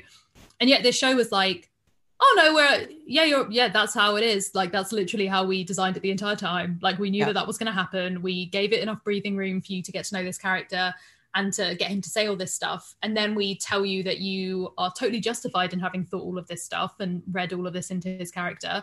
And actually, we're going to double the hell down on it. And the whole show is just going to be about queer rage. You're welcome, gays. And that's pretty much the experience that most of my friends have had watching it, of just like, wow, we do feel seen. Thank you so much, writers of Black Sails. Oh, something I have to ask you. Okay. Just because I know someone who spent her entire time watching this show analysing Eleanor's and Max's colour-coded dresses. Was there, do you know if there's anything to the colors that, because she would literally message me and be like, it's another Eleanor scene where she is wearing green and it is a scene about domesticity and blah, blah, blah, blah, blah. And now that she's with Woods Rogers, she's dressing in this particular way that's blah, blah, blah, blah. And I was like, I have not paid enough attention during my rewatches to be able to confirm or deny anything you're saying has any sense to it whatsoever. But I would just always get messages from her being like, they're wearing opposite colors again. Because it was always like reds and blues, and then green came later on when she was with Woods Rogers or something. There was like a whole color theory that she came up with. Oh my God. I was like, someone might know. I'm sure there's someone who does know. I am not that person, weirdly, even though I love costumes, but I'm definitely not an expert in costumes, and I am yet to, hopefully will someday, interview the costume designer. Oh my God, those like Max's dresses. I'm just going to say right here real quickly, because the person I know who did spend a lot of time hanging out with the costume department is Toby Schmitz. So Toby Schmitz, when you hear this, will you please tell us if you Tell know us. anything about this? It's so wild because it was one of those things that I was like, everyone clearly has their own special interest within this show that someone else could listen to it and be like, wait, what are you talking about? Like, that was not a thing that I picked up on at all. And there's probably so many people that have that. And I just happen to like have occasional people that I've introduced to the show who will tell me this random theory they have. And I'll be like, I guess that could potentially be happening. But it was, I remember like there was a couple of episodes where I started watching and I was like, oh no, you are right. This is all coming together. It's like, this all makes sense now. But it's such a... I mean, yeah, there are definitely things I noticed about costumes, like that we talked about on the podcast, like watching Max's costumes become more structured over time. So like they start out like, I mean, aside from the nudity, not nudity question, which is like a big, which is a big part of her character and a big part of her job as a madam, that the whole brothel becomes much more clothed when she's in charge. But it's not just that. It's that her clothing gets more and more physical structure to it. Like it's less fabricy and more like almost like armor. But I mean, I think it has to do with status and a lot of things. But for me, it always read as armor. And the only time like the color really, really was interesting to me, I know of, is with Eleanor when she goes to see Vane before, and I think I talked about this in the podcast too, when she goes to see Vane before he's hung by her, and her dress weirdly makes her disappear into the colors of the cell. Who knows? Those scenes, oh my god, the cinematography of I know. those. I mean, just like it was like every single frame you could just freeze it and be like, look, an oil painting, like beautiful. I'm going to send you, there's a friend of ours actually did a comparison between that and Baroque art. Oh my god, I literally would. Do you know what my ideal like coffee table book is? A really good heavy book that's just black sail stills. It's just really beautiful shots from black sails. Oh my god, maybe part of me is like, yeah, I could technically make that. There's still those weird, like, send off a load of your pictures from your iPhoto and make it into a book. Maybe that's just what I need to do. Maybe that's like, if I move, that can be a housewarming present to myself. It's just figuring out of like how to get high quality screenshots from my DVDs of Black Sails and just. The hard part is choosing. The hard part is choosing. Like that's very true. That's the thing. It's just like, I remember there's one shot that, when I was trying to encourage my friend who runs the One Perfect Shot Twitter account, I was trying to encourage him to. So I was just like sending him shots, and it was. Oh yeah, it's like, yeah, just go through Black Sails. You'll have tons of stuff. Well, he did eventually watch the show and talk about it a lot, and actually do a podcast about it, and part of his other podcast about it, and then he did do a bunch of shots. But it was, when I was sending him stuff, it was just like any random moment. I was just like, shit, this one's so wait, no, but this one. Yeah, literally. Just annoyingly beautiful, every single shot. But yeah, I don't know about color theory. I'm really curious. I would not be remotely surprised about that. I wouldn't either. I'm also going to send you, there's a link. I'll put this link in the show notes, even though I have before. There's a Tumblr that talks about the art. Which is, I think I've seen, I saw, because I did like a section within the video that was kind of talked about art a little bit, but I was like, I started reading that Tumblr and I was like, I cannot go in. Like, this is so in depth. It could be its own video series on YouTube. So I'm like, good. I can't go down this rabbit hole. Rowan, you spent 2 years already scripting this. Stop reading this Tumblr. Come back to it afterwards. Go back to it now. It's so good. So it's called Sage Street, and I'll put the link in this will be the many, many times that I've put this link in one of our show notes. But yeah, it's such a joy to have, like, because he really did go through and like find it's like actual art or the art that's similar. Yeah, it's like, hi, in the background of this one shot, there's a tiny painting.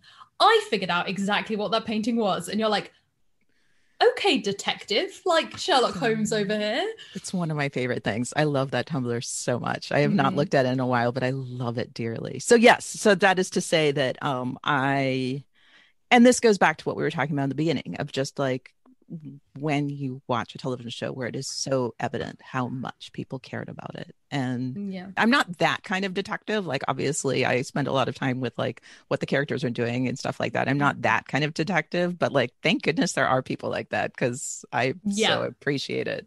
Just like, thank you so much for that. That was very, I would never have done that, or even know how to begin to do that, but I appreciate that you did it nonetheless. It is amazing. And that is another interview I would like to do. Well, I know that you've done the one obviously about like literary references and stuff like that in there, or like books that are referenced and stuff. I know you've done an interview on that, and that was like so fun to listen to. But like all this stuff is about like revenge's tragedies and like all of this kind of stuff and how it feeds into it, which is again one of those things that like the 0.01% of the audience is going to even have a concept of why that might be relevant, but it's going to be deep in that experience for that particular part of the audience and still make sense for everyone else. And I think that's consistently, I guess, has come up in this chat, is like it working on so many levels for so many people that made it really special. That is really true. I mean, it is. And it is like a whole universe of things that you could choose to investigate and become an expert on, or be an expert already on and bring to it. And it is to your many levels thing. Like, it's that those things are all affecting you. Like, you know, one of the art things is like when Hennessy is talking to James, like when he knows, when in the moment he's being rejected, there is a painting of ships burning behind him. So it's like, even if you didn't notice that, like even if you didn't specifically notice that, let alone like find the source art for it, like, but even if you didn't know that, it is enhancing. It's part of your experience of that moment, even if you didn't notice it was part of your experience of that moment. Yeah, well, I think there's a lot of stuff that you just don't notice because you're really focused on like what's being said or what's going on, and then it takes you a couple of rewatches. Like I was thinking about really randomly. I don't know if you've ever seen at World's End the Cornetto trilogy, the third film in the Cornetto trilogy. No. Oh, it's amazing. It's like a Frost and Peg comedy about the end of the world. But the idea is it's all set around a pub crawl that these characters go on, but every pub's name tells you something about what is going to happen in the scene.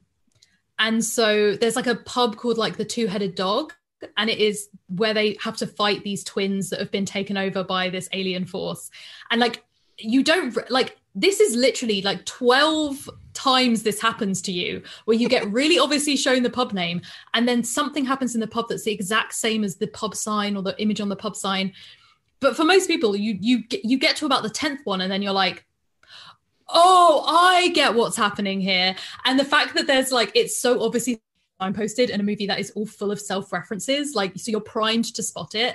And for a lot of people, it just like passes you by until the end because so much else is happening. I feel like it's similar with Black Sails. So there's probably a ton of stuff that I'm like, it was all happening in the background and they weren't even signposting it. And I'll come back like the 10th time to rewatch and be like, oh, that was happening in the background. This like really particular bit of set design, or this really particular like element of character, or like a speech that's the same as another person's speech. And it's not until you've happened to have watched these two episodes nearer to each other than before that you suddenly remember that this character said this reference over here, or repeated something that someone else had said. And like, yeah, it's just, I mean, I feel like we're basically preaching to the choir here, but it's it's just so preaching to the choir, and yet you've brought out so many specific examples of this that I hadn't thought about. So I know that for our listeners, it's going to be super fun. It's amazing. Costumes, writing, script, paintings, music. I don't need to talk about death of the author because they're all sick of me. I mean, I was going to go. I was going to go down that road of like, even what's not intentional is still meaningful, because like, and intent is is a collaborative thing. Like, but here's the thing: even if there's no significance to those costumes, and it was just like, oh, it was just we had X amount of fabric to use up, or like we sent it off to the seamstresses to do, and they happened to have like a ton of fabric from some other show that they were able to use to cut down on costs, and it was a practical thing. Like, the fact that people are spotting that is a testament to how much they assume that the show, how much love and care that they assume that everything in this show is going to be imbued with.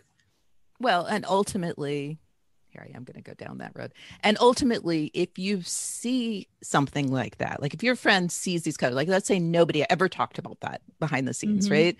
But your friends see these colors, and those color schemes resonated with something else in the text that your friend is responding to, then it's awesome. Like, it's just that simple. Like, it's irrelevant what the intent at that point was. Exactly. I mean, no offense to dramaturgs around the world, but that's like kind of the point, is like with dramaturgy, it's like you're trying to control as much of that as possible. Like, you understand that there will be stuff that people will bring to it with their own experiences. Like, you can, like, I think about this a lot when I was doing a lot of my research and practice and stuff was based on synesthetic theatre, so like stuff that also involved like taste or smell or things like that, and the reasons why you could be watching Les Mis, for example, and people are singing, and it's so there's like everything's obviously a stage, you're in a traditional theatre, and yet you're drawn into that world because you're primed in the theatre to be looking with your eyes and hearing with your ears. If they had decided to be immersive and like pump the smell of like burning papers as they start a fire in Paris, even though technically that should be more immersive because it's another sense that's being brought into the scene, it completely pulls you out because you're not expecting it. The contract to the audience is different. And so it's very like figuring out ways of, within the confines of like a piece of media, telling everything you need to do without then confusing it by being too out there with what you're doing, so everything kind of pulls together. So actually, yeah, with dramaturgs, it's all about trying to focus, but knowing that there's someone could happen to have a particular childhood memory of a particular taste or smell, and you might think it's going to be a really comforting smell or a really comforting song, but this particular audience member will totally not see it that way, and that you have to deal with that. Like, that's the thing that's going to happen, that people are not necessarily going to always get exactly what you meant from it. And I think all you have to do as someone who's put that out into the world is just be really comfortable with feeling like you have put the work in, so that you know that the story that you have told has a cohesion and makes sense, and that is a way to view it that makes sense. And there can be other ways to view it that make sense as well, but your one isn't diminished by other people's reading. Right. And that like having that kind of comfort and strength in your own decision making, and like the cohesiveness of all of those decisions you've made, is the most important thing. And like, then it doesn't matter if someone's going to come at it and be like, hey, I spotted this whole other thing going on, although this is totally a metaphor for this other thing, because it's like, yeah, sure, why not? That's another reading. Right. Well, and if the foundation is well enough crafted, then all of those readings will be variants. But I do believe that they will be variants on the well-crafted kind of core. But they will enhance for each person coming into it. The core gets enhanced when they bring their own experiences and whatever, the things that bring their emotional responses out specifically. Whether it's colors of dresses or paintings or repetition of words, which is the one for me for sure. Oh yeah. And I mean, you talked about that and we talked about that. Like, one of my favorite ones is darkness. Like we talked with John about that after the finale, about how it's not just that words get repeated, it's that they evolve. And like, something that I don't bring to that as a way of being like, oh, I watched the show and this is what they had to have been talking about, but just from the point of view of like knowing a lot about being really fascinated with the idea of like subjective color theory, that like we might think automatically that a color like red equals danger, but often colors will have two disparate meanings that are often opposites. So love is also red, and romance is also red, as well as danger. Or yellow is happiness and sunshine, but also sickness and pestilence. And green is being sick, and it's also nature. And every single color has this back and forth. And what's really interesting about the concept of darkness is that it is rooted in both the idea of like the dark being something that's unknowable, but it's also undeniable that we have colorism in our society, and we have this idea of like light being pure innocence and like black being evil and death. And people will see that, and because we're so entrained with that color theory in our lives in this particular like culture, it's like, oh, but that's just subjective. That's objective truth, because dark is scary. But actually, if you're somewhere, there's certain places where you are dark yourself, like your skin is dark, and so actually white is the color of bones. So why is that not the color of death? And in a lot of cultures like around the world, that itself seems like an objective truth. And so I think that, like, for me, it was so interesting that you have this idea of darkness, which is so tied to a very Western idea of like good and evil. And it's a complete breakdown of that from the point of view of both like the supposedly objective truth of darkness being bad and being evil and having all these connotations, that you were able to kind of have that breakdown that makes total sense when you're also talking about marginalized communities and enslaved communities and Black communities at the same time within the same show. It all feels like it's coming full circle and like builds on itself.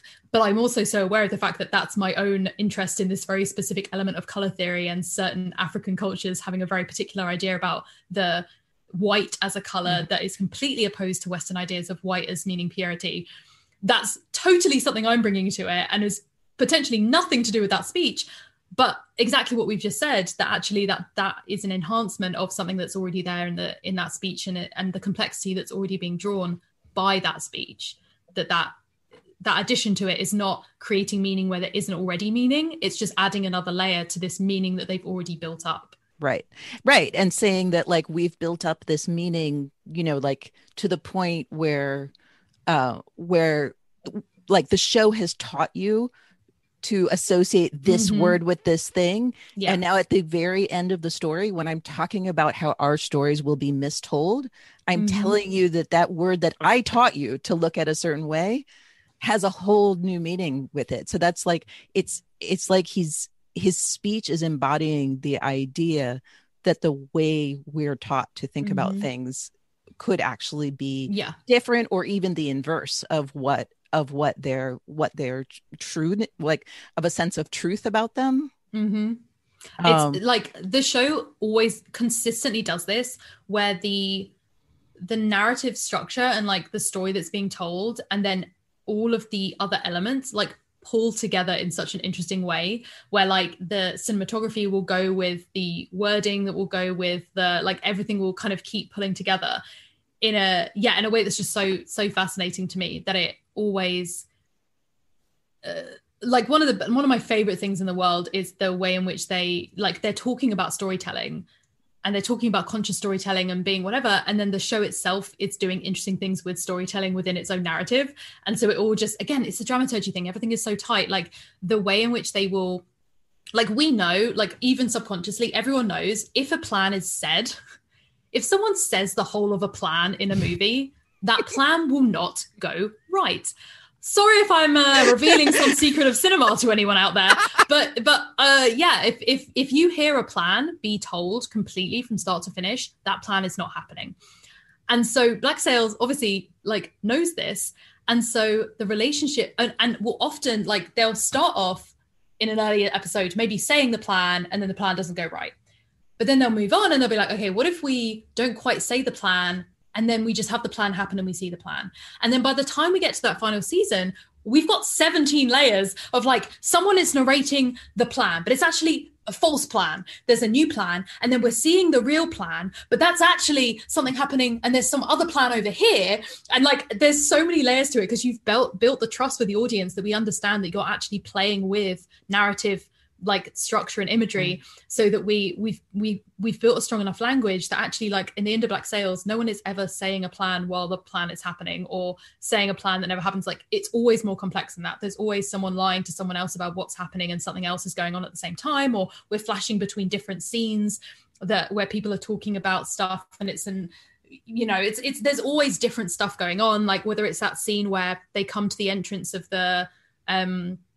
the kind of underground cave network and they're at the wrong entrance, like that double bluff of the audience, like you're still able to manipulate an audience, but you're kind of acknowledging the fact that like, oh, you already know all of these tropes, even subconsciously, like you kind of know what's going to happen, and we don't want you to feel like you're just going through the same motions. One, because it's more interesting, but two, because the entire show is about the ways in which we tell and anticipate stories. And so what kind of show would we be if that was a theme and we weren't doing something with that on a meta level? And that is constantly happening to like a dizzying degree in a way that is so exciting to have, like every time they have a plan and a fight sequence going on at the same time, which I guess like the end of season 3 is sort of like a real pinnacle of that you have like so many layers, and you've got whether we're going to trust this guy, and it's the flint and silver, the idea of like, is this someone we want to trust? And as an audience, we've been only given so much information, the same as similar characters, to make our own minds up and side with different people. And then there's betrayals, and there's like narration and there's silence and music and action and like all of this stuff that's being pulled together in a way that always feels like it's towing the line between the expected and the typical and the like rote and like, okay, we're just getting through a fight scene, it will be cool, but it's pretty much just a fight scene, versus we're deliberately being edgy and everything is so crazy and you never expected, which is equally as boring and off-putting to a lot of audiences. It was always perfectly for me down that middle line of doing unexpected things that were gratifying to an audience rather than just doing stuff because it was edgy, which I find extremely tedious as an audience member, to be honest. I think most people do, honestly. I think so. Rowan, thank you so much for coming on this podcast. It's just so much fun to talk to you and learn really fun new things about the show. Will you tell the audience where they can find you on the internet? Yeah, I mean, thank you so much for having me. This has been so fun to just talk to someone for multiple hours about this show. Yeah, if you're interested in my stuff, if you search Rowan Ellis on YouTube, you will come across my channel. There is another channel called Rowan Ellis, but it is a man who does fitness advice, I think. So it's very obvious which one is which. And you can kind of search for Black Sails on there if you want to search for the Black Sails video in particular. And I also have a podcast called the Queer Movie Podcast that you can listen to, because you're obviously a podcast listening person, where we go through each episode, pick a genre of movie and pick like an iconic queer movie within that genre to talk about the context of the movie, the way it was received at the time, its legacy, you know, all of that kind of stuff as well, which is kind of fun. Very fun podcast. I enjoy it a lot. And I will put your Twitter in the show notes as well. I'll put all of those links in the show notes so that people can find you. And thank you again. This has been such a pleasure. Thanks very much again for having me. It's been wonderful.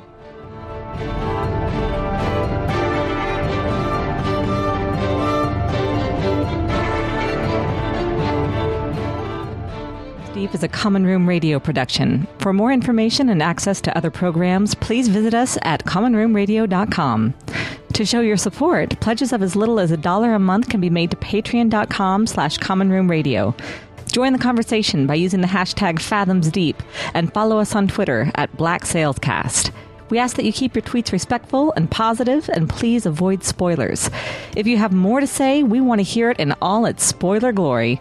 Email us at podcast@commonroomradio.com with Fathoms Deep in the subject line. Thanks for listening.